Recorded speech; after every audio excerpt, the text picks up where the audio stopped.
നമസ്കാരം. Good morning കേരളത്തിലേക്ക് പ്രിയ പ്രേക്ഷകർക്ക് സ്വാഗതം. നല്ലൊരു ദിവസം ആശംസിക്കുകയാണ്. ഇങ്ങനെ ശുഭദിനമൊക്കെ ആശംസിക്കുമ്പോഴും പലപ്പോഴും ഈ യുദ്ധം, സംഘർഷം, ഈ വാക്കുകളൊന്നും പരാമർശിക്കാതെ ഇന്നത്തെ ഈ ദിവസവും ഒരുപക്ഷെ നമുക്ക് തുടങ്ങാനാകുന്നില്ല എന്നതാണ് സത്യം. 22 ദിവസമായി തുടരുകയാണ് പശ്ചിമേഷ്യയിൽ ഇറാനും ഇസ്രയേലും അമേരിക്കയുമായുള്ള യുദ്ധം. അത് പ്രതിദിനം വലിയ തലത്തിലേക്ക്, രൂക്ഷമായ തലത്തിലേക്ക് നീങ്ങുന്ന ഒരു സാഹചര്യം കൂടിയാണ് ഇപ്പോഴും തുടരുന്നത്. ഈ സമാധാനത്തിൻ്റെയോ പ്രത്യാശയുടെയോ ഒരു വാർത്തകൾ പോലും, ഒരു സൂചനകൾ പോലും പുറത്തു വരുന്നില്ല. അങ്ങിങ്ങ് ചില വാക്കുകൾ നമ്മൾ കേൾക്കുന്നു എന്നതിനപ്പുറം അത്തരത്തിലുള്ള ഒരു വാർത്തകളും പുറത്തു വരുന്നില്ല എന്നതാണ് യാഥാർത്ഥ്യമായ കാര്യം. മറിച്ച് ഈ യുദ്ധത്തിൻ്റെയൊക്കെ ഒരു പശ്ചാത്തലത്തിൽ ലോക സാഹചര്യം കൂടുതൽ പ്രതിസന്ധിയിലേക്ക്, അല്ലെങ്കിൽ ഒരു രൂക്ഷമാകുന്ന സാഹചര്യത്തിലേക്കൊക്കെ നീങ്ങുന്നതാണ് നമുക്ക് കാണാൻ സാധിക്കുന്നത്. പ്രത്യേകിച്ചും ഇതുവരെ ഡ്രോൺ ആക്രമണം, മിസൈൽ ആക്രമണം, ഇതൊക്കെയാണ് ഇറാനും ഇസ്രയേലും തമ്മിൽ നടന്നിരുന്നത് എങ്കിൽ ആണവ നിലയങ്ങൾ ലക്ഷ്യം വെച്ചുള്ള ആക്രമണം അത് ശക്തമാകുമ്പോൾ, ഇറാൻ്റെ ആണവ നിലയങ്ങൾ ലക്ഷ്യം വെച്ചുള്ള ആക്രമണമാണ് ഇതുവരെ ഇസ്രയേൽ, അമേരിക്കയൊക്കെ നടത്തിയതെങ്കിൽ ഇസ്രയേലിൻ്റെ പ്രധാനപ്പെട്ട ആണവ ഗവേഷണ കേന്ദ്രങ്ങൾ ലക്ഷ്യമാക്കിയുള്ള ആക്രമണം ഇപ്പോൾ ഇറാൻ നടത്തിയിരിക്കുന്നു. ഏറ്റവും വലിയ ആശങ്ക, പ്രത്യേകിച്ച് ഈ ആണവ കേന്ദ്രങ്ങളൊക്കെ ലക്ഷ്യമിട്ടുള്ള ആക്രമണമാകുമ്പോൾ ഏറ്റവും വലിയ ആശങ്ക അത് ആ യുദ്ധം ചെയ്യുന്ന രാജ്യങ്ങളെ മാത്രമല്ല ബാധിക്കുന്നത്, അതിനുമപ്പുറം ലോകത്തെ അപ്പാടെ ബാധിക്കുന്ന ഒരു സാഹചര്യം. പക്ഷേ ഹിരോഷിമയും നാഗസാക്കിയും ഒന്നും നമുക്ക് അത്ര പെട്ടെന്ന് എത്ര വർഷങ്ങൾ കഴിഞ്ഞാലും, എത്ര സഹസ്രാബ്ദം കഴിഞ്ഞാലും ഒരുപക്ഷെ അത് ചരിത്രത്തിൽ നിന്നോ നമ്മുടെയൊക്കെ ഓർമ്മയിൽ നിന്നൊന്നും മാഞ്ഞു പോകുന്ന സാഹചര്യവുമില്ല. അതുകൊണ്ട് തന്നെ ആണവ യുദ്ധം എന്ന് പറയുമ്പോൾ അതിൻ്റെ തലം മറ്റൊന്നാണ്. മാത്രമല്ല, ഈ യുദ്ധത്തിൻ്റെ ആ അനിവാര്യമായ പരിണതഫലങ്ങൾ, അത് വിലക്കയറ്റമായാലും ഇന്ധന പ്രതിസന്ധിയായാലും അതെല്ലാ രീതിയിലും ലോകത്തെ മുഴുവൻ ബാധിക്കുമെന്ന ആശങ്കയല്ല, ബാധിച്ച് കഴിഞ്ഞിരിക്കുന്നു എന്ന് വേണം പറയാൻ. ഏറ്റവും ഉദാഹരണമായി നമ്മുടെ ചുറ്റും നോക്കുകയാണെങ്കിൽ തന്നെ പാചകവാത പ്രതിസന്ധിയിൽ അങ്ങേയറ്റം ബുദ്ധിമുട്ടുന്ന ഒരു സാഹചര്യം സംസ്ഥാനത്തെ ഹോട്ടൽ, റെസ്റ്റോറൻറ്റ് മേഖലയിൽ നമുക്ക് കാണാൻ സാധിക്കുന്നു. ഒരു വലിയ വിഭാഗം ആളുകൾ നമ്മുടെ സംസ്ഥാനത്ത് പ്രത്യേകിച്ചുമൊക്കെ ഈ ഹോട്ടൽ, റെസ്റ്റോറൻറ്റ് മേഖലകളെ വലിയ രീതിയിൽ ആശ്രയിച്ചു കഴിയുന്നൊരു സാഹചര്യം കൂടിയാണ്. ഇവരുടെയൊക്കെ വയറ്റത്തടിച്ചുകൊണ്ട്, അല്ലെങ്കിൽ അതുമായി ബന്ധപ്പെട്ട് ജോലി ചെയ്യുന്ന ഒരുപാട് ആളുകളുടെ വയറ്റത്തടിച്ചുകൊണ്ടാണ് ഇപ്പോൾ ഈ യുദ്ധത്തിൻ്റെ ഒരു പോക്ക് തന്നെ. പ്രത്യേകിച്ചും നമുക്കറിയാം, തിരഞ്ഞെടുപ്പ് ചൂടാണ്. ഒരു ചുരുങ്ങിയ ദിവസം, ഒരു 18 ദിവസം 20 ദിവസത്തിനകത്തുള്ള സാഹചര്യം മാത്രം. അപ്പോൾ ഒരുപാട് പേരാണ് പ്രചരണത്തിന് വേണ്ടി തന്നെ പുറത്തേക്ക് ഇറങ്ങുന്നത്, പൊതു ഇടങ്ങളിലേക്ക് ഇറങ്ങുന്നത്. ഇവർക്കൊക്കെയുള്ള ആഹാരം, ജലം, ഇതൊക്കെ നമ്മൾ ഒരുക്കേണ്ട ഒരു സാഹചര്യമാണ് ഓരോ മുന്നണിക്കായാലും ഒക്കെ. അപ്പോൾ മൊത്തത്തിൽ നമ്മുടെ ഈ തിരഞ്ഞെടുപ്പ് പ്രചരണത്തെ അടക്കം ഒരുപക്ഷേ ഈ ഹോട്ടൽ, റെസ്റ്റോറൻറ്റ് മേഖലയിലെ സമരം വലിയ രീതിയിൽ ബാധിക്കും എന്നൊക്കെ അങ്ങനെ ഒരു തോന്നലാണ് പലപ്പോഴും ഉണ്ടാകുന്നത്. മാത്രമല്ല, ഇത്തരത്തിൽ തിരഞ്ഞെടുപ്പ് ചൂട് കൂടുന്ന അതേ സാഹചര്യത്തിൽ ഇപ്പോൾ നാളത്തെ ഒരു ദിവസത്തെ പ്രവർത്തനം മാത്രമാണ് നാമനിർദ്ദേശ പത്രിക സമർപ്പിക്കാനുള്ളത്. അതുകൂടി കഴിഞ്ഞാൽ മത്സരചിത്രം പൂർണ്ണമായും വ്യക്തമാകുന്നു. കൂടുതൽ തിരഞ്ഞെടുപ്പ് ആവേശത്തിലേക്കും പ്രചരണത്തിലേക്കും ഈ സംസ്ഥാനം നീങ്ങുന്ന സാഹചര്യവുമാണ്. തിരഞ്ഞെടുപ്പ് ചൂട് അത് തിരഞ്ഞെടുപ്പ് ഗോതയിൽ മാത്രമല്ല, പുറത്ത് നമുക്ക് ചുറ്റും നമ്മുടെ കാലാവസ്ഥയിലും ആ ചൂട് അങ്ങേയറ്റം രൂക്ഷമായിക്കൊണ്ടിരിക്കുന്ന സാഹചര്യം. വിവിധ ജില്ലകളിൽ യെല്ലോ അലർട്ട് പ്രഖ്യാപിച്ചിട്ടുണ്ട്. ചൂട് കൂടുതലുള്ള സാഹചര്യമാണ്. അതുകൊണ്ട് സൂക്ഷിച്ച് ഈ രാവിലെ 10 മണി മുതൽ വൈകിട്ട് 3 മണി വരെയുള്ള സമയത്ത് പുറത്തേക്ക് ഇറങ്ങുന്നവരൊക്കെ സൂക്ഷിച്ച് സുരക്ഷിതമായ സാഹചര്യങ്ങളൊക്കെ നോക്കി പുറത്തേക്ക് ഇറങ്ങുക. ഒരുപാട് വാർത്തകളും വിശേഷങ്ങളും ഒക്കെയുണ്ട്. തലക്കെട്ടുകൾ നോക്കി മടങ്ങിയത്.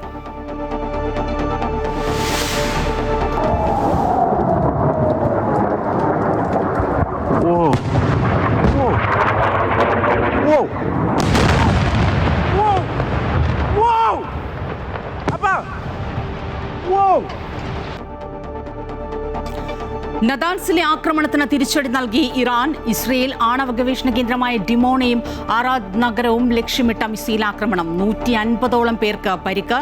ആണവ വികിരണമില്ലെന്ന് അന്താരാഷ്ട്ര ആണവോർജ ഏജൻസി. 48 മണിക്കൂറിനകം ഹോർമുസ് തുറക്കണമെന്നും ഇല്ലെങ്കിൽ ഇറാന്റെ ഊർജ്ജ സ്രോതസ്സുകൾ ആക്രമിക്കുമെന്നും American president Donald Trump. 5 Iranian ഉദ്യോഗസ്ഥരെ പുറത്താക്കി സൗദി. ഖത്തറിന്റെ മധ്യസ്ഥതയിൽ സമാധാന ചർച്ചകൾക്ക് അമേരിക്കയുടെ ശ്രമമെന്ന് സൂചന.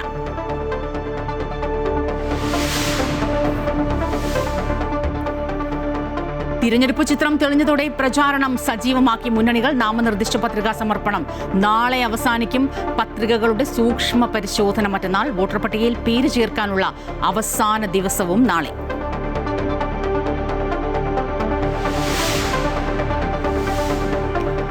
ആഭ്യന്തര വിമാന ടിക്കറ്റ് നിരക്ക് നിയന്ത്രണം പിൻവലിച്ചതോടെ പറക്കാൻ ചിലവേറും.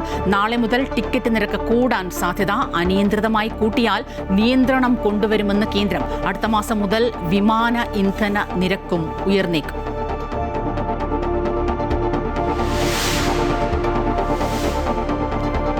തിരുവനന്തപുരം മെഡിക്കൽ കോളേജ് സർജിക്കൽ ICUവിൽ തീപിടുത്തത്തിനു ശേഷം രോഗികളെ മാറ്റിയത് ജീവൻ രക്ഷാ സംവിധാനങ്ങൾ ഒരുക്കിയതിനു ശേഷമെന്ന് അധികൃതർ. നേരത്തെയുണ്ടായിരുന്ന ഗുരുതര പരിക്കുകളാണ് രോഗികളുടെ മരണകാരണമെന്ന വിശദീകരണം റിപ്പോർട്ട് DMEക്ക് കൈമാറി.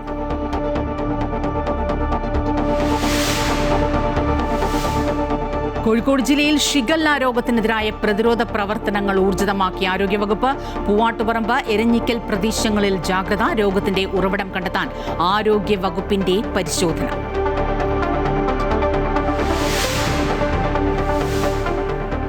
ഉത്സവത്തിനായി ശബരിമല നട ഇന്ന് വൈകിട്ട് 5 മണിക്ക് തുറക്കും. കൊടിയേറ്റ് നാളെ. നെയ്യഭിഷേകം രാവിലെ 7 വരെ. വെർച്വൽ ക്യൂവിൽ നിയന്ത്രണം. ഇസ്രയേലിന്റെ അതീവ സുരക്ഷയുള്ള ആണവ ഗവേഷണ കേന്ദ്രം സ്ഥിതി ചെയ്യുന്ന മേഖലയിൽ ഇറാൻ ആക്രമണം നടത്തിയിരിക്കുന്നു എന്നതാണ് പശ്ചിമേഷ്യയിൽ നിന്ന് വരുന്ന ഏറ്റവും പ്രധാനപ്പെട്ട പുതിയ റിപ്പോർട്ട്. മിസൈൽ ആക്രമണത്തിൽ വലിയ രീതിയിൽ നാശനഷ്ടമുണ്ടായി. നിരവധി ആളുകൾക്ക് പരിക്കേറ്റു. പരിക്കേറ്റ 10ഓളം പേരെ വിവിധ ആശുപത്രികളിലേക്ക് മാറ്റിയിട്ടുണ്ട്. പലരുടെയും നില ഗുരുതരമെന്നാണ് വിവരം.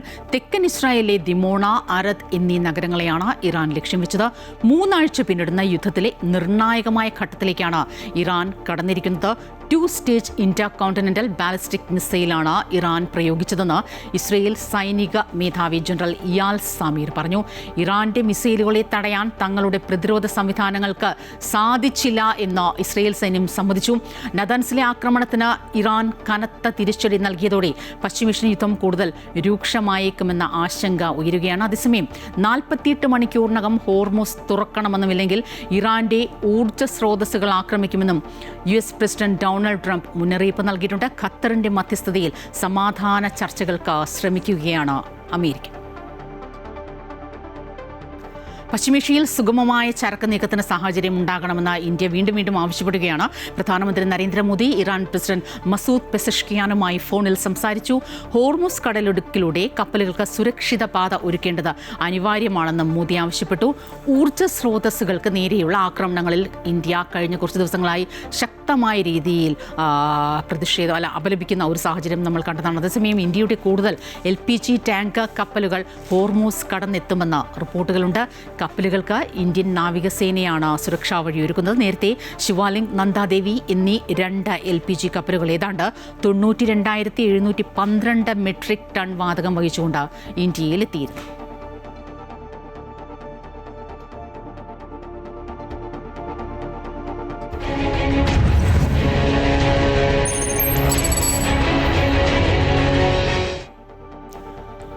തിരഞ്ഞെടുപ്പ് നാമനിർദ്ദേശ പത്രികാ സമർപ്പണത്തിന് ഒരു ദിവസം മാത്രമാണ് ശേഷിക്കുന്നത്. സ്ഥാനാർത്ഥികളെല്ലാം സജീവ പ്രചരണത്തിലാണ്. വിവരങ്ങളുമായി രജിത് ചേരുകയാണ് തിരഞ്ഞെടുപ്പ് ഗോതയിൽ നിന്ന്. രജിത്, വീണ്ടും ഒരു തിരഞ്ഞെടുപ്പ് ദിവസത്തിലേക്ക് നമ്മൾ കടക്കുകയാണ്. ഈ സൂചിപ്പിച്ചതുപോലെ നാളെ ഒരു പ്രവൃത്തി ദിവസം മാത്രമാണ് ബാക്കിയുള്ളത്. പക്ഷേ ഈ നാമനിർദ്ദേശ പത്രിക സമർപ്പിക്കുന്നതിന് മുൻപ് തന്നെ ഒക്കെ സ്ഥാനാർത്ഥികൾ സജീവമായ പ്രചരണത്തിന് ഇതിനോടകം തന്നെ ഇറങ്ങിക്കഴിഞ്ഞു. ഇനിയിപ്പോൾ നാളെ ഒരു ദിവസം കൂടി പ്രമുഖർ ഒരുപാട് പേർ ഇന്നലെ കഴിഞ്ഞ ദിവസം പത്രിക സമർപ്പിച്ചത് നമ്മൾ കണ്ടതാണ്. സൂക്ഷ്മ പരിശോധന വ്യാഴാഴ്ച. ഏറ്റവും പുതിയ വിവരങ്ങൾ.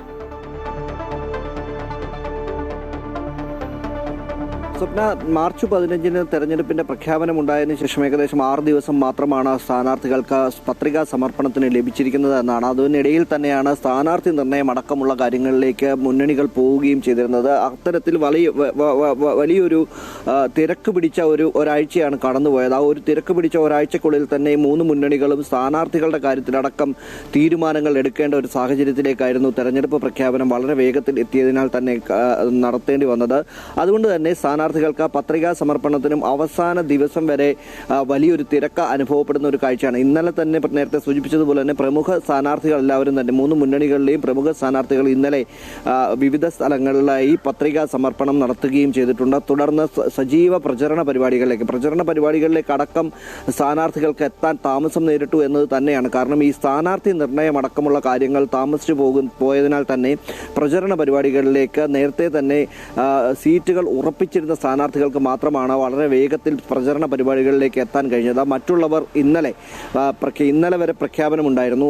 സ്ഥാനാർത്ഥികളുടെ പേരുകളിൽ തീരുമാനമെടുക്കുന്നതിന് മുന്നണികളുടെ യോഗങ്ങളടക്കം ഇന്നലെ വരെ നടക്കുകയും ചെയ്തിരുന്നു. ഇന്നലെ കൊണ്ട് സ്ഥാനാർത്ഥികൾ, അതായത് 3 മുന്നണികളുടെയും 140 മണ്ഡലങ്ങളിലെയും സ്ഥാനാർത്ഥികളുടെ കാര്യത്തിൽ തീരുമാനത്തിലെത്തിയിട്ടുണ്ട്. അതിനുശേഷം ഇന്നലെ തന്നെ ഇവർ പ്രചരണത്തിൽ സജീവമാവുകയും ചെയ്തു. പ്രധാനമായും വാഹന പ്രചരണ ജാഥകൾക്കാണ് ഇവർ നേതൃത്വം നൽകുന്നത്. കാരണം ഇനി ഏകദേശം 18 ദിവസം മാത്രമാണ് പ്രചരണത്തിന് ഓരോ മുന്നണികൾക്കും സ്ഥാനാർത്ഥികൾക്കും ലഭിക്കുന്നത്. അതുകൊണ്ട് തന്നെ വളരെ വേഗത്തിൽ ജനങ്ങൾക്കിടയിലേക്ക് സ്ഥാനാർത്ഥികളെ, പ്രധാനമായും മിക്ക മുന്നണികളുടെയും സ്ഥാനാർത്ഥികളെ ജനങ്ങൾക്ക് പരിചയപ്പെടുത്തേണ്ടത് അടക്കമുള്ള കാര്യങ്ങളുണ്ട്. അതുകൊണ്ട് തന്നെ ജനങ്ങളിലേക്ക് ചിരപരിചിതരായിട്ടുള്ള സ്ഥാനാർത്ഥികൾക്ക് വളരെ വേഗത്തിലെത്താൻ കഴിയും. മറ്റുള്ള സ്ഥാനാർത്ഥികളെ വളരെ വേഗത്തിലേക്ക് ജനങ്ങൾക്കിടയിലേക്ക് തന്നെ എത്തിക്കുക എന്നൊരു ലക്ഷ്യം, എന്നൊരു ശ്രമത്തിലാണ് ഓരോ മുന്നണികളും ഇപ്പോഴും ഉള്ളത്. ഇന്നലെ തന്നെ ഇടതുപക്ഷത്തിന്റെ അടക്കം സ്വതന്ത്ര സ്ഥാനാർത്ഥികൾ, 4ലധികം സ്വതന്ത്ര സ്ഥാനാർത്ഥികളെ ഇന്നലെ മാത്രമാണ് പ്രഖ്യാപിച്ചിട്ടുള്ളത്. ഈ സ്ഥാനാർത്ഥികൾ ഉൾപ്പെടെയുള്ളവർ ജനങ്ങൾക്കിടയിലേക്ക് ഇറങ്ങേണ്ട ഒരു സാഹചര്യം കൂടിയുണ്ട്. ജനങ്ങൾക്ക് ഇവർ ചിരപരിചിതരല്ലാത്ത ആളുകൾക്ക് അവർ പരിചയമാക്കേണ്ടതുണ്ട്. അത്തരത്തിലുള്ള വലിയൊരു ദൗത്യമാണ് മുന്നണികളുടെ മുന്നിൽ ഇപ്പോഴുള്ളത്. അതുകൊണ്ട് തന്നെ വളരെ വേഗത്തിൽ പ്രചരണ പരിപാടികളുമായി മുന്നോട്ട് പോവുകയാണ്. ദിവസങ്ങൾ വളരെ കുറവായതിനാൽ തന്നെ വാഹന പ്രചരണ ജാഥയുമായി തന്നെ വളരെ വേഗത്തിൽ സ്ഥാനാർത്ഥികൾ എത്തിയിരുന്നു. സാധാരണ രീതിയിൽ ഗൃഹസമ്പർക്കം അടക്കമുള്ള കാര്യങ്ങൾ ദിവസങ്ങൾ കണ്ടെത്തുകയും തുടർന്ന് വാഹന പ്രചരണ ജാഥയിലേക്ക് മുന്നണികൾ എത്തുകയുമായിരുന്നു ഉണ്ടായിരുന്നതെങ്കിൽ ഇത്തവണ വളരെ വേഗത്തിൽ ആദ്യ ദിനത്തിൽ തന്നെ വാഹന പ്രചരണ ജാഥ, ഉച്ചയ്ക്ക് ശേഷം വാഹന പ്രചരണ ജാഥയ്ക്ക് വേണ്ടി മാറ്റിവെക്കുന്ന ഒരു സാഹചര്യമാണുള്ളത്. എന്തുതന്നെയായാലും ഓരോ സ്ഥാനാർത്ഥി ചിത്രങ്ങളെല്ലാം തെളിഞ്ഞു കഴിഞ്ഞു. ഇനി ശക്തമായ പ്രചരണത്തിലേക്ക് കടക്കുകയാണ് ഓരോ മുന്നണികളും. ഈ മധ്യകേരളത്തിലേക്ക് വരികയാണെങ്കിൽ മധ്യകേരളം ഒരുപക്ഷേ ഈ തെരഞ്ഞെടുപ്പിൽ അങ്ങേയറ്റം നിർണായകമാകുന്ന, ശ്രദ്ധേയമാകുന്ന ഒരു സാഹചര്യമുണ്ട്. നമുക്കറിയാം എറണാകുളം ജില്ലയിലെ 2020 ഉൾപ്പെടെയുള്ള സാഹചര്യം ഏത് രീതിയിൽ പ്രതിഫലിക്കും എന്നാണ് അറിയേണ്ടത്. ഏറ്റവും പുതിയ വിവരങ്ങളുമായി പ്രശാന്ത് ചേരുകയാണ്. പ്രശാന്ത്, ഒരുപാട് വിസ്മയങ്ങളും പ്രതിഭാസങ്ങളും ഒക്കെ ഈ ഒരു നിയമസഭാ തെരഞ്ഞെടുപ്പിനെ അങ്ങേയറ്റം ശ്രദ്ധേയമാക്കുന്നു എന്നത് പറയേണ്ടതാണ്. ചില സ്ഥാനാർത്ഥികളുടെ സാന്നിധ്യം, അസാന്നിധ്യം, കളമാറ്റി ചവിട്ടലുകൾ ഉൾപ്പെടെ എന്തായാലും 2020 സാന്നിധ്യം നേരത്തെ തന്നെ മധ്യ കേരളത്തിൽ, ഒരുപക്ഷെ എറണാകുളം ജില്ലയിൽ ഏറ്റവും കൂടുതൽ ശ്രദ്ധേയമായ നിർണായകമായ സാഹചര്യം തന്നെയാണ്. ഒപ്പം തൃപ്പൂണിത്തുറയിൽ പാർട്ടി സ്ഥാനാർത്ഥി ഇല്ലാത്ത സാഹചര്യം, അതൊക്കെ BJPയുടെ പ്രവർത്തകരിൽ അസംതൃപ്തി ഉണ്ടാക്കി എന്ന വാർത്തകളുണ്ട്. ഒപ്പം എൽദോസ് കുന്നപ്പള്ളിയുടെ രാഷ്ട്രീയ നീക്കങ്ങൾ അതുൾപ്പെടെ ഏത് രീതിയിൽ ചർച്ച ചെയ്യപ്പെടുമെന്നാണ് നമുക്ക് അറിയേണ്ടത് ഈ തെരഞ്ഞെടുപ്പിൽ?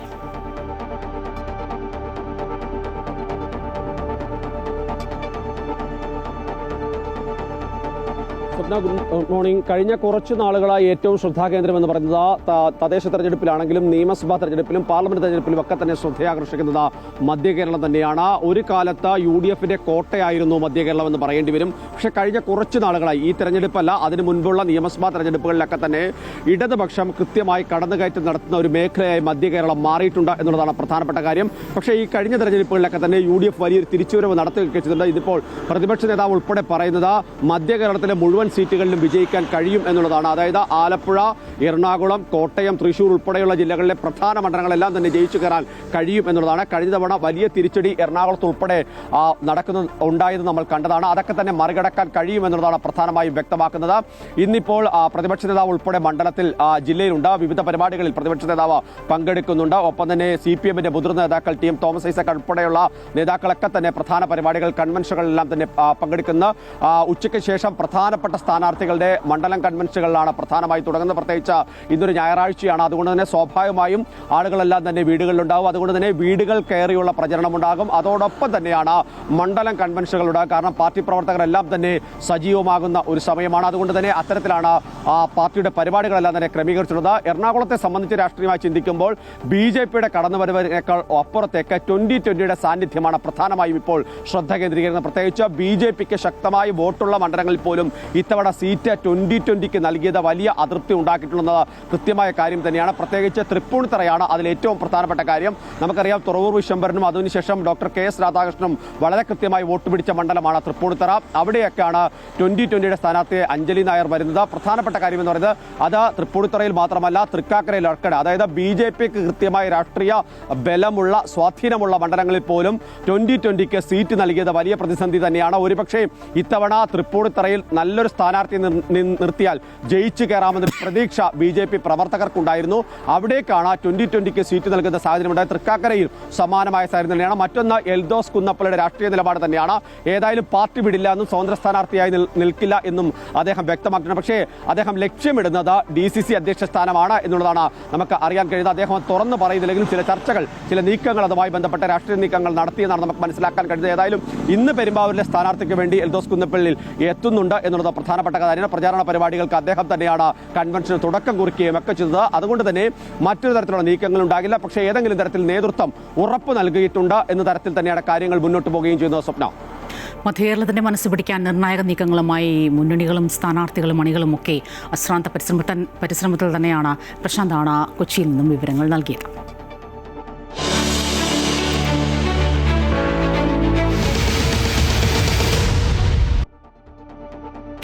പാടത്ത് പൊന്നു വിളയിച്ച കുട്ടനാടിന്റെ മണ്ണ് തിരഞ്ഞെടുപ്പിൽ ഇടതിലെയും വലതിലെയും ചെറു പാർട്ടികളെ വിജയിപ്പിച്ച രാഷ്ട്രീയ മണ്ണ് കൂടിയാണ്. മണ്ഡല രൂപീകരണത്തിന് ശേഷം നടന്ന 14 തിരഞ്ഞെടുപ്പുകളിൽ 9 തവണ ഇടതുപക്ഷം വിജയിച്ചപ്പോൾ 5 തവണ വിജയിച്ചത് UDF ആണ്. അതിനാൽ തന്നെ ഇക്കുറി മണ്ഡലത്തിലെ ജനത സ്വീകരിക്കുന്ന നിലപാട് എന്താണെന്ന് കണ്ടു തന്നെ അറിയണം.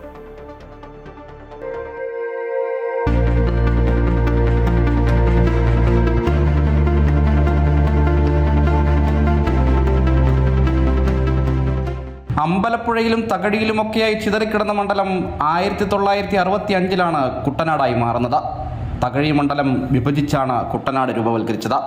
മണ്ഡലം രൂപവൽക്കരിച്ചതിന് ശേഷം നടന്ന 14 തിരഞ്ഞെടുപ്പുകളിൽ 9 തവണ ഇടതിനൊപ്പവും 5 തവണ വലതിനൊപ്പവും മണ്ഡലം നിന്നു. 1991 മുതൽ UDF മുന്നണിയിൽ നിന്ന് കേരള കോൺഗ്രസ് കുട്ടനാട്ടിൽ വിജയിച്ചിട്ടില്ല എന്നതും ശ്രദ്ധേയമാണ്. 2006 UDF വിജയിച്ചെങ്കിലും മത്സരിച്ച തോമസ് ചാണ്ടി DIC സ്ഥാനാർത്ഥിയായിരുന്നു. 1967 തിരഞ്ഞെടുപ്പിൽ RSP സ്ഥാനാർത്ഥി KK കുമാരപിള്ളയും 1970 സോഷ്യലിസ്റ്റ് പാർട്ടി സ്ഥാനാർത്ഥി ഉമ്മൻ തലവടിയും കേരള കോൺഗ്രസിലെ തോമസ് ജോണിനെ പരാജയപ്പെടുത്തി. 1977 CPM മണ്ഡലത്തിൽ മത്സരിക്കുന്നത്. പരാജയമായിരുന്നു ഫലം. കേരള കോൺഗ്രസ് സ്ഥാനാർത്ഥിയായി ജനാധിപത്യ മുന്നണിയിൽ നിന്ന് മത്സരിച്ച ഈപ്പൻ കണ്ടക്കുടി CPM സ്ഥാനാർത്ഥിയായ KP ജോസഫിനെ പരാജയപ്പെടുത്തി. 1965 മുതൽ 2006 വരെ കുട്ടനാട് താലൂക്കിലെ നെടുമുടി, കൈനകരി, തകഴി പഞ്ചായത്തുകൾ അമ്പലപ്പുഴ മണ്ഡലത്തിൻ്റെ ഭാഗമായിരുന്നു. 2011 മുതൽ കുട്ടനാട് താലൂക്ക് പൂർണ്ണമായും കുട്ടനാട് നിയമസഭാ മണ്ഡലത്തിൻ്റെ കീഴിലായി. 4 നൂറ്റാണ്ടുകാലം കുട്ടനാടിൻ്റെ സാരഥ്യം ഡോക്ടർ KC ജോസഫിനായിരുന്നു. 2 തവണ UDFിൻ്റെ ഭാഗമായും 3 തവണ LDFിൻ്റെ ഭാഗമായും അദ്ദേഹം കുട്ടനാട്ടിൽ ജയിച്ചു. 2006 നടന്ന തിരഞ്ഞെടുപ്പിൽ DIC സ്ഥാനാർത്ഥിയായി തോമസ് ചാണ്ടി എന്ന വ്യവസായി രംഗത്തിറങ്ങി. വിദ്യാർത്ഥി രാഷ്ട്രീയത്തിന് ശേഷം വിദേശത്ത് പോയ ചാണ്ടിയുടെ ആദ്യ നിയമസഭാ പോരാട്ടമായിരുന്നത്. KC ജോസഫ് പരാജയം രുചിച്ച തിരഞ്ഞെടുപ്പായി അത് മാറി. 2011 തോമസ് ചാണ്ടി ഇടതുചേരിയിൽ കയറി NCP സ്ഥാനാർത്ഥിയായി. UDFിന് വേണ്ടി KC വീണ്ടും മത്സരിച്ചെങ്കിലും ഇക്കുറിയും വിജയം ചാണ്ടിക്കൊപ്പമായിരുന്നു. 2016 കേരള കോൺഗ്രസ് സ്ഥാനാർത്ഥി ജേക്കബ് എബ്രഹാമിനെ പരാജയപ്പെടുത്തി തോമസ് ചാണ്ടി 3ാം തവണയും കുട്ടനാടിൻ്റെ നായകനായി. തോമസ് ചാണ്ടിയുടെ മരണശേഷം 2021 സഹോദരൻ തോമസ് K തോമസ് പിൻഗാമിയായി കുട്ടനാടിൻ്റെ പ്രതിനിധിയാകുകയായിരുന്നു. തോമസ് ചാണ്ടി തുടങ്ങിവെച്ച നിരവധി വികസന പ്രവർത്തനങ്ങൾ പ്രാവർത്തികമാക്കിയാണ് ഇക്കുറി തോമസ് K തോമസ് വീണ്ടും ഇടതുപക്ഷത്തിനായി ജനവിധി തേടുന്നത്. തദ്ദേശ തിരഞ്ഞെടുപ്പിൽ വോട്ട് നിലയിൽ മുന്നിൽ നിൽക്കുന്ന LDFിന് തന്നെയാണ് മണ്ഡലത്തിൽ മുൻതൂക്കമെങ്കിലും ഇക്കുറി ജനവിധി എന്താകുമെന്ന് കണ്ടു തന്നെ അറിയണം. ഇടത്തേക്കോ വലത്തേക്കോ മണ്ഡലം ഇക്കുറി ഏത് ദിശയിലേക്ക് സഞ്ചരിച്ചാലും കുട്ടനാട്ടുകാരുടെ പ്രധാന തലവേദന കുടിവെള്ളമാണ്. വർഷങ്ങളായുള്ള കുട്ടനാട്ടുകാരുടെ ഈ പ്രശ്നത്തിനാണ് ഇനി പരിഹാരമുണ്ടാകേണ്ടത്. ആലപ്പുഴയിൽ നിന്നും ആദർശനൊപ്പം അജയ് നാഥ്, അമൃത ന്യൂസ്.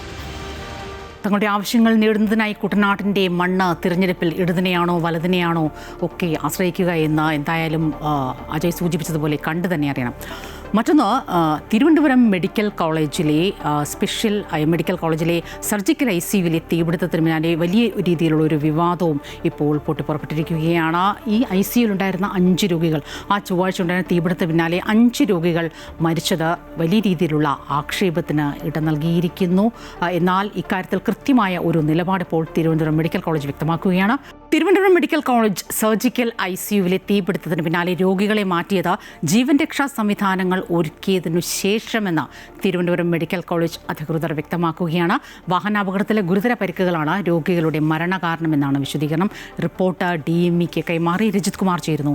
ഒരിക്കൽ കൂടി വിവരങ്ങളുമായി രജിത്, ഒരുപക്ഷെ വലിയ രീതിയിലുള്ള ആക്ഷേപമാണ് ഈ സർജിക്കൽ ICUവിൽ തീപിടുത്തത്തിന് പിന്നാലെ മരിച്ചവരുടെ ബന്ധുക്കൾ കഴിഞ്ഞ ദിവസം അടക്കം ഉന്നയിച്ചത് നമ്മൾ കണ്ടതാണ്.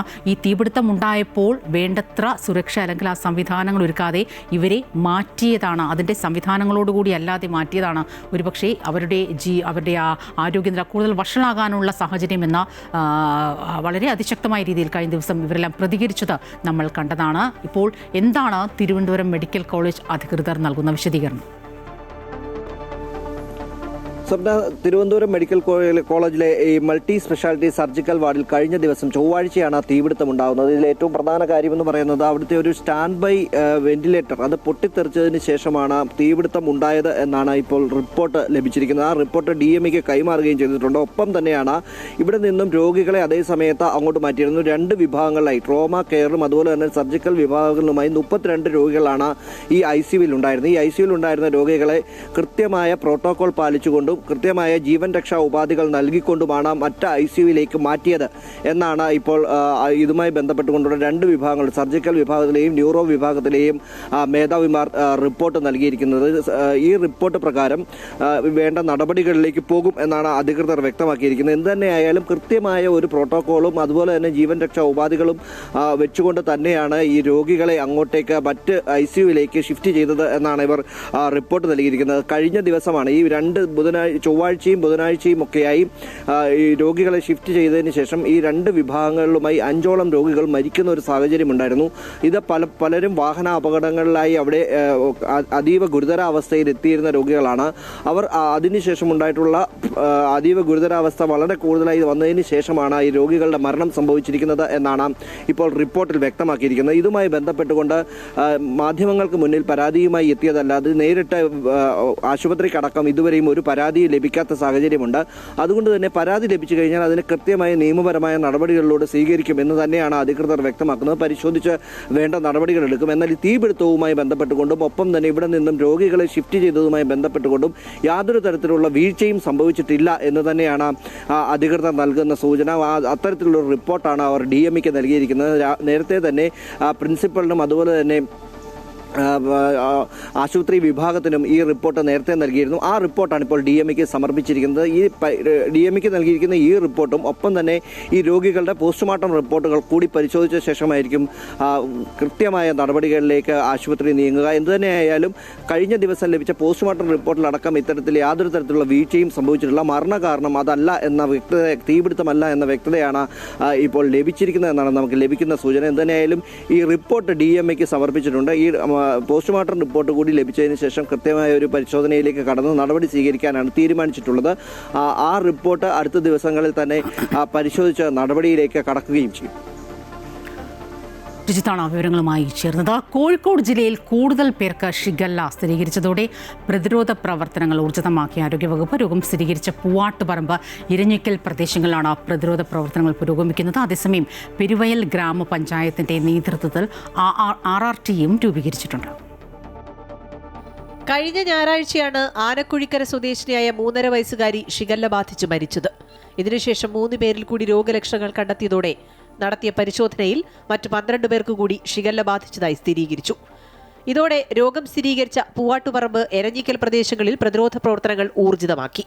പെരുവയൽ ഗ്രാമപഞ്ചായത്തും ആരോഗ്യവകുപ്പുമാണ് പ്രവർത്തനങ്ങൾ ഏകോപിപ്പിക്കുന്നത്. സമാനമായ ലക്ഷണങ്ങളോടെ മറ്റു ചിലരെ കൂടി ആശുപത്രിയിൽ പ്രവേശിപ്പിച്ചത് ആശങ്ക വർദ്ധിപ്പിച്ചിട്ടുണ്ട്. ഇവരുടെയും സാമ്പിളുകൾ ശേഖരിച്ച് പരിശോധന നടത്തുമെന്ന് ആരോഗ്യവകുപ്പ് അറിയിച്ചു. എരഞ്ഞിക്കലിലെ അങ്കണവാടിയിൽ ആരോഗ്യവകുപ്പും ആശാപ്രവർത്തകരും ഗ്രാമപഞ്ചായത്ത് അധികൃതരും പ്രതിരോധ പ്രവർത്തനങ്ങൾ ഏകോപിപ്പിക്കുന്നതിനു വേണ്ടി ക്യാമ്പും ആരംഭിച്ചു. ആശാപ്രവർത്തകരുടെ നേതൃത്വത്തിൽ വീടുകൾ തോറും കയറിയിറങ്ങി കിണറുകൾ ക്ലോറിനേഷൻ ചെയ്തു കഴിഞ്ഞു. ഇതിനു പുറമെ ഫുഡ് ആൻഡ് സേഫ്റ്റി വിഭാഗത്തിന്റെ നേതൃത്വത്തിൽ പ്രദേശത്തെ ഭക്ഷണ സാധനങ്ങളും പാനീയങ്ങളും വിൽക്കുന്ന കടകളിൽ പരിശോധനകളും പുരോഗമിക്കുകയാണ്. വൃത്തിഹീനമായി പ്രവർത്തിച്ച 3 കടകൾ അടച്ചുപൂട്ടാനും നിർദ്ദേശം നൽകി. കൂടാതെ ഗ്രാമപഞ്ചായത്തിന്റെ നേതൃത്വത്തിൽ പ്രതിരോധ പ്രവർത്തനങ്ങൾ ഊർജിതമാക്കാൻ RRTയും രൂപീകരിച്ചു.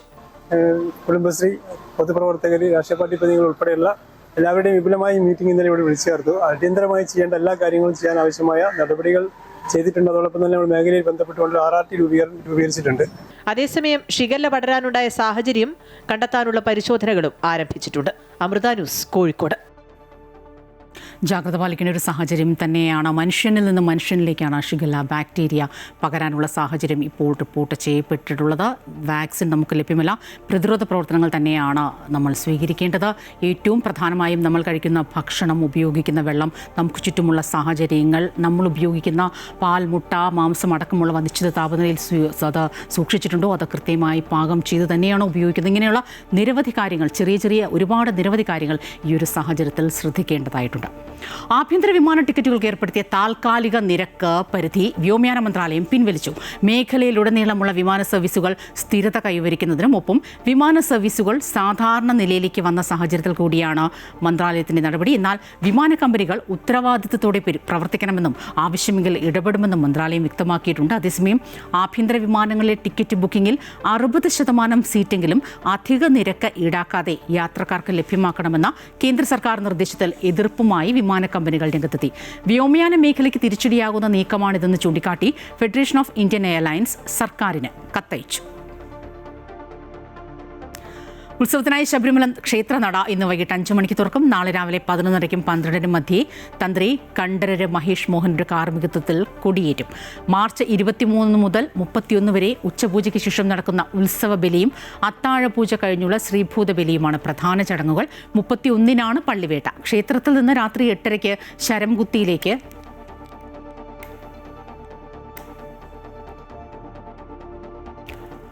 പള്ളിവേട്ടയ്ക്ക് എഴുന്നള്ളത്ത് പുറപ്പെടും. ഏപ്രിൽ 1-ന് ഭഗവാന് പമ്പയിൽ ആറാട്ടാണ്. അന്ന് തന്നെ രാവിലെ 9-ന് സന്നിധാനത്ത് നിന്ന് ആറാട്ട് ഘോഷയാത്ര പമ്പയിലേക്ക് പുറപ്പെടും. പമ്പ നദിയിലെ പ്രത്യേകം തയ്യാറാക്കുന്ന കടവിലാണ് 11 മണിക്ക് ആറാട്ട്. ഉത്സവബലി നടക്കുന്നതിനാൽ 2ാം ഉത്സവം മുതൽ 8ാം ഉത്സവം വരെ രാവിലെ 9-ന് ശേഷം 18ാം പടി ചവിട്ടാൻ അനുവദിക്കില്ല. ഉത്സവങ്ങളിൽ വെർച്വൽ ക്യൂവിൽ 25,000 പേർക്ക് മാത്രമേ ദർശനം അനുവദിക്കൂ. ആറാട്ട് ദിവസം 10,000 പേർക്കേ ദർശനത്തിന് അവസരമുള്ളൂ. കടലാസ് പൂവ് എന്ന് നമ്മൾ വിളിക്കുന്ന ബൊഗെയിൻ വില്ലകൾ ഇന്ന് മിക്ക വീടുകളുടെയും അലങ്കാരമായി മാറിക്കഴിഞ്ഞു. എന്നാൽ ഇതൊരു വെറും അലങ്കാരമല്ല, മറിച്ച് ഒരു തപസ്യയാക്കി മാറ്റിയ ഒരാളുണ്ട്. പത്തനംതിട്ട ജില്ലയിലെ മല്ലപ്പള്ളിയിൽ നെടുങ്ങാടപ്പള്ളി സ്വദേശി സാജൻ ഫിലിപ്പ് തൻ്റെ വീട്ടുമുറ്റത്ത് ഒരുക്കിയിരിക്കുന്നത് 350-ലേറെ വൈവിധ്യമാർന്ന ബൊഗെയിൻ വില്ലകളുടെ വശ്യമായ ശേഖരമാണ്.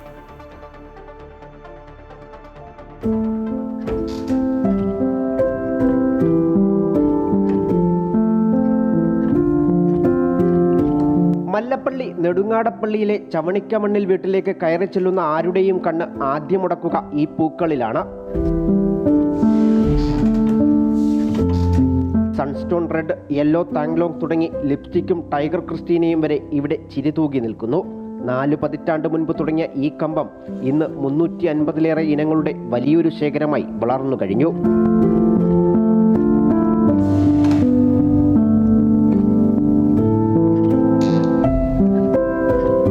സാജൻ ഫിലിപ്പിന് ഇതൊരു വരുമാന മാർഗമല്ല, മറിച്ച് ആവേശമാണ്. വിപണിയിൽ പുതിയൊരു ഇനം വന്നാൽ അത് എത്ര വില കൊടുത്തും സ്വന്തമാക്കാൻ ഇദ്ദേഹം മടിക്കാറില്ല. 4,000-ഉം 5,000-ഉം രൂപ വരെ നൽകി ഓരോ ഇനങ്ങളെയും സാജൻ തൻ്റെ ശേഖരത്തിലേക്ക് എത്തിക്കാറുണ്ട്. ഇപ്പോൾ എനിക്ക് 350 വെറൈറ്റി ബൊഗൻവില്ലകളുണ്ട്. അത് പല രാജ്യങ്ങളിൽ നിന്നും ഒക്കെ കളക്ട് ചെയ്തതാണ്. ഇപ്പോൾ ഇവിടെ നിന്നൊക്കെ കിട്ടിയതുകൊണ്ട് എല്ലാം കൂടെ 40 വർഷമായിട്ടുള്ള കളക്ഷനാണ്. ഒരു ബൊഗൻവില്ല പുതുതായിട്ട് ഇറങ്ങുമ്പം അത് സിംഗപ്പൂരിലും മലേഷ്യയിലൊക്കെയാണ് ഇറങ്ങുന്നത്.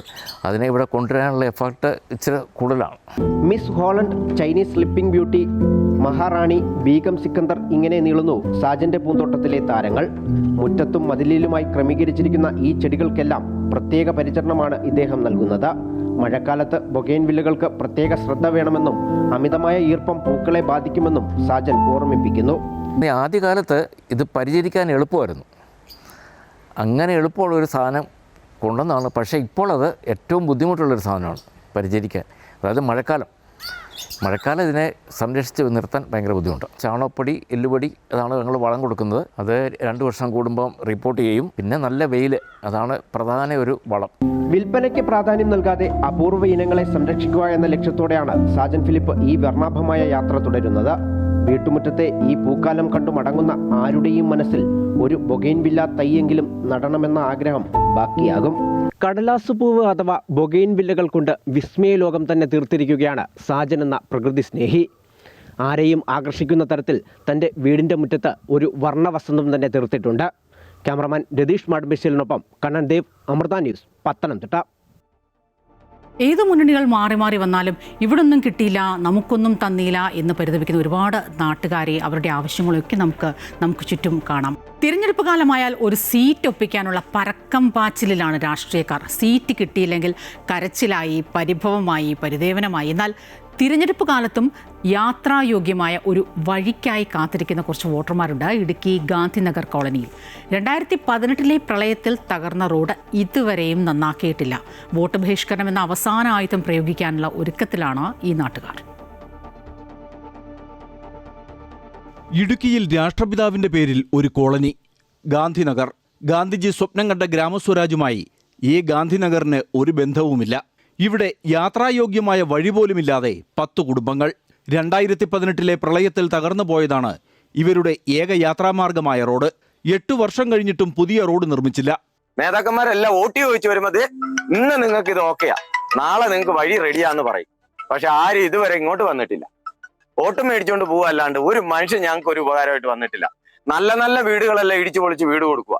പക്ഷെ ഈ കുഴി കിടക്കുന്ന ഞങ്ങൾക്ക് ഒരു വീട്, ഒരു മെയിൻ്റനൻസിന് പോലും തരുന്നില്ല. രോഗിയെ ആശുപത്രിയിൽ എത്തിക്കണമെങ്കിൽ കസേരയിലിരുത്തി ചുമന്നുകൊണ്ടു പോകണം. കാലൊന്നു തെറ്റിയാൽ 25 അടി താഴ്ചയിലേക്ക് വീഴും. ഒരാശുപത്രി കേസിന് പോലും ഞങ്ങൾക്ക് പോകാൻ പറ്റാത്ത അവസ്ഥ. എന്റെ കാലൊടിഞ്ഞ് ഇപ്പോഴും ഇരിക്കുക. ഇതിന് കയറി മേളിലോട്ട് പോയത് 5-6 പേരുകൂടി വണ്ടി കയറ്റിയ, വണ്ടിയിലിരുത്തി കസേരയിലിരുത്തി 5-6 പേരുകൂടി എടുത്താൽ ഞങ്ങളെ കൊണ്ടുവരില്ല. ആ അവസ്ഥയിലാണ് ഞങ്ങളിവിടെ ജീവിക്കുന്നത്. വോട്ട് ചോദിച്ച് സ്ഥാനാർത്ഥികൾ എത്തിത്തുടങ്ങി. എന്നാൽ വോട്ട് ബഹിഷ്കരിക്കാനാണ് ഇവരുടെ തീരുമാനം. ജനാധിപത്യ പോരാട്ടത്തിൽ 10 വോട്ടിന് വിലയുണ്ട്. അതിനാൽ ഈ ബഹിഷ്കരണ ഭീഷണി ഫലം കാണുമെന്നാണ് പ്രതീക്ഷ. അമൃത ന്യൂസ്, ഇടുക്കി.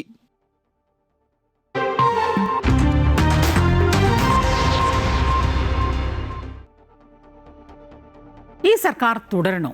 പ്രതിപക്ഷം സർക്കാരിനെതിരെ ഉന്നയിക്കുന്ന വിഷയങ്ങൾ ജനങ്ങൾ ഏറ്റെടുക്കേണ്ട സാഹചര്യമുണ്ടോ? ഇങ്ങനെ ഒരുപാട് ചോദ്യങ്ങളാണ്. ഈ ചോദ്യങ്ങളോടെല്ലാം പ്രതികരിക്കുകയാണ് നമ്മുടെ യുവ തലമുറ. കൊച്ചിയിലെ ഒരു കൂട്ടം യുവാക്കൾ. ഈ സർക്കാർ ഇപ്പോൾ 2 തവണയായി ഭരിക്കണം. ഇനി തുടരണമെന്ന് ആഗ്രഹമുണ്ടോ? അതില്ല, മാറ്റങ്ങൾ വരണമല്ലോ. മാറണം എന്ന്